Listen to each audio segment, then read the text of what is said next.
శక్తి media ప్రేక్షకులకు నమస్కారం. నేను మీ జర్నలిస్ట్ విక్రమ్. ఫ్రెండ్స్, రాజకీయాలు పాలసీస్తో కొట్లాడాలి కానీ వాళ్ళ మీద ఎవరైనా రియాక్ట్ అయితే వాళ్ళు చేసే తప్పు అని ఏలెత్తి చూపితే వాళ్ళని క్యారెక్టర్ అసాసినేట్ చేయడం, బాడీ షేమింగ్ చేయడం, వాళ్ళ గురించి రకరకాలుగా పుంకాలుగా సోషల్ మీడియా వార్డు చేయడం, హెరాస్ చేయడం అనేది ఆంధ్రప్రదేశ్లో ఒక పార్టీకి పెట్టిన పేరు అది. ఎందుకంటే స్వయాన ముఖ్యమంత్రి గారే కొన్ని మాటలు చెప్పారు ఈ సోషల్ మీడియా హెరాస్మెంట్ మీద. ఒకసారి ఏం మాట్లాడారో ఒకసారి మనం చూద్దాం. ఇప్పుడు సోషల్ మీడియా కూడా వచ్చింది, ఇది మరీ ప్రమాదంగా ఉంటుంది.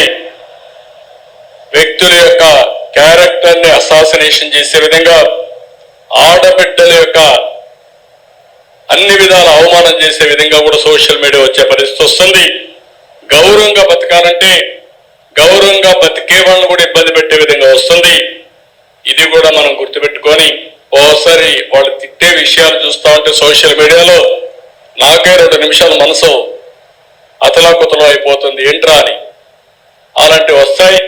అయితే ఇది యథార్థం అని గుర్తుపెట్టుకొని దీన్ని ఏ విధంగా హ్యాండిల్ చేయాలో ప్రివెంటివ్ కానీ అదే మరి ఫర్మ్ యాక్షన్ కూడా మనం చేయాల్సిన అవసరం ఉందని చెప్పి కూడా నేను మీకు తెలియజేస్తున్నా. అండ్ ఎలక్షన్స్ ముందు ఏం చెప్పారు?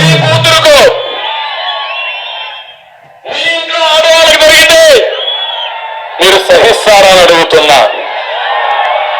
అందుకే చెప్తున్నా, ఆంబోతులారా జాగ్రత్తగా ఉండండి. ఇలాంటి ఆంబోతుల్ని నడి రోడ్లు బట్టలి పూడి వేస్తాం, స్విచ్ ఇస్తాం తప్ప వదిలిపెట్టాం. మళ్ళీ ఆడబిడ్డలకు గౌరవంగా రక్షణ కల్పించే బాధ్యత మనదని చెప్పి నేను మీకు తెలియజేస్తున్నా. ఓకే, ఇప్పుడు ఎలక్షన్స్ ముందు చంద్రబాబు నాయుడు గారు ఏం మాట్లాడారు, ఎలక్షన్స్ తర్వాత వాళ్ళు సీఎం అయిన తర్వాత సోషల్ మీడియా హెరాస్మెంట్ ఎలా జరుగుతుంది, అక్కడ ఉన్న వైసీపీ పార్టీ ఎలా చేస్తుందని కూడా చెప్పేసి మాట్లాడుతున్నారు. ఇక్కడ పార్టీలకు అతీతంగా మాట్లాడదాం ఫ్రెండ్స్. ఇక్కడ వైసీపీ, టీడీపీ, జనసేన, బీజేపీ ఇది కాదు. కానీ ఒక మహిళ రియాక్ట్ అయినందుకు మరి నేను ఇంకో విషయం కూడా చెప్తున్నా. ఒక హిందూ మహిళని టార్గెట్ చేసుకుంటూ సోషల్ మీడియాలో హెరాస్మెంట్ చేస్తున్నారు ఇక్కడ ఉన్న ఈ ఆంబూతులు. రకరకాలుగా మీమ్స్ చేసుకుంటూ, రకరకాలుగా పోస్టింగ్లు చేసుకుంటూ, రకరకాలుగా ఇక్కడ రష్మి గారిని ఇష్టం ఉన్నట్టు ట్రోలింగ్స్ చేస్తున్నారు, బూతులు తిడుతున్నారు. దానికి కౌంటర్ ఫైర్ గా వార్ ఆఫ్ వర్డ్స్ ఒకటి జరుగుతుంది. రష్మి గారు కూడా దానికి స్పందించి తనదైన శైలిలో తను మాట్లాడుతున్నారు. కానీ ఇక్కడ రష్మి గారు చేసిన ఒక తప్పేంటో తెలుసా? ఇక్కడ వైసీపీ ఒక ప్రొటెస్ట్ చేస్తుంది. ఏంటంటే ఎడ్ల బండి మీద ఆటో రిక్షా పెట్టేసి ప్రొటెస్ట్ చేస్తుంది. తను ఏమని ట్వీట్ చేసిందంటే, ఈ గోవులను మీరు హింస పెడుతున్నారు, కొన్ని కేజీల బరువులు ఎడ్ల బండి మీద పెడితే ఆ ఉన్న గోవుల పరిస్థితి ఏంది అని చెప్పేసి తాను రియాక్ట్ అయింది. గోవులకు ఏదైతే కర్మ పట్టిందో మీకు కూడా అదే కర్మ పడుతుందని చెప్పేసి రష్మి గారు ట్వీట్ చేయడం జరిగింది. ఆ ట్వీట్కి అందుకొని ఇక్కడ ఈ రౌడీ మూక ఇష్టం ఉన్నట్టు మెసేజ్లు పెడుతుంటే రష్మి గారు ఎంత దిగజార్చి వాళ్ళకి రిప్లై ఇస్తున్నారు చూడండి. ఫస్ట్ నెరేటివ్ మార్చండి. బిఎం ఎల్ఎం నీ ఎం డి నీ పిలో యాసిడ్ వేస్తా. మన మాట్లాడడానికి కూడా ఒక సిగ్గు చేటుకుంటది. వీళ్ళు ఏమని కామెంట్ చేస్తున్నారు, దానికి తను రిప్లై ఇస్తున్నారు.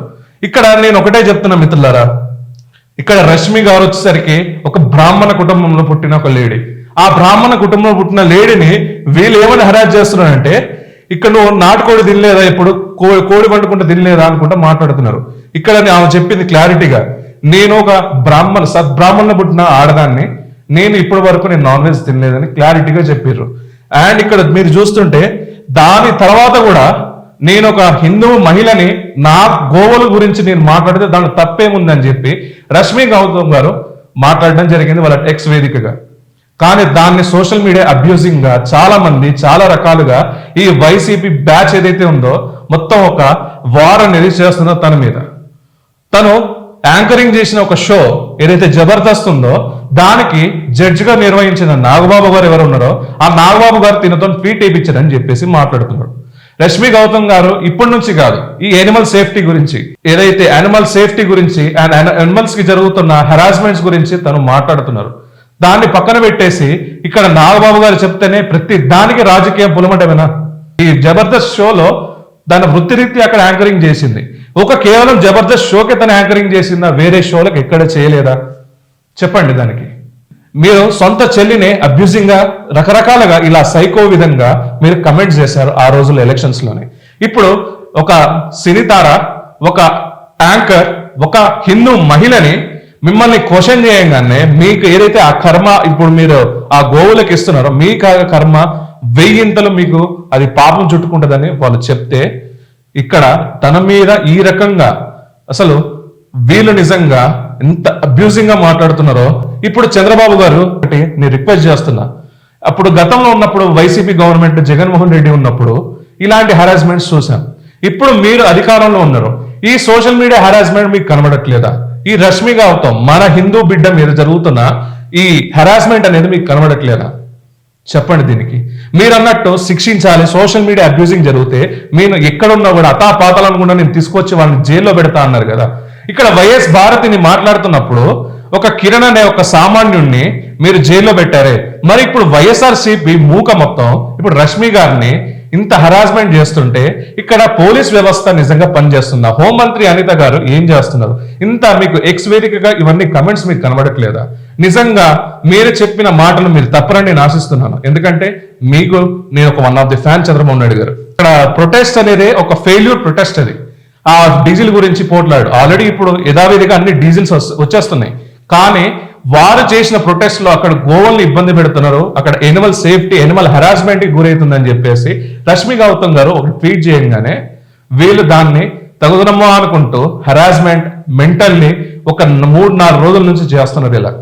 సో ఇక్కడ రష్మి గౌతమ్ వైపు మేము శక్తి మీడియా తరపున ఉన్నాం. మీరు కూడా ఇక్కడ రష్మి గారిని మన హిందూ బిడ్డని మనం కాపాడుకునే టైం వచ్చింది కాబట్టి వే సపోర్ట్ రష్మి గౌతమ్. ఇది ఎంతవరకు కరెక్ట్? ఇది తన ఇండివిజువల్ గా ఈ భారతదేశంలో పుట్టిన లేడీ కాబట్టి ఈ రాజ్యాంగ పరంగానే 19 ఆర్టికల్ పరంగానే తన ఎక్స్ప్రెస్ ఆఫ్ ఫీలింగ్ చూపించింది.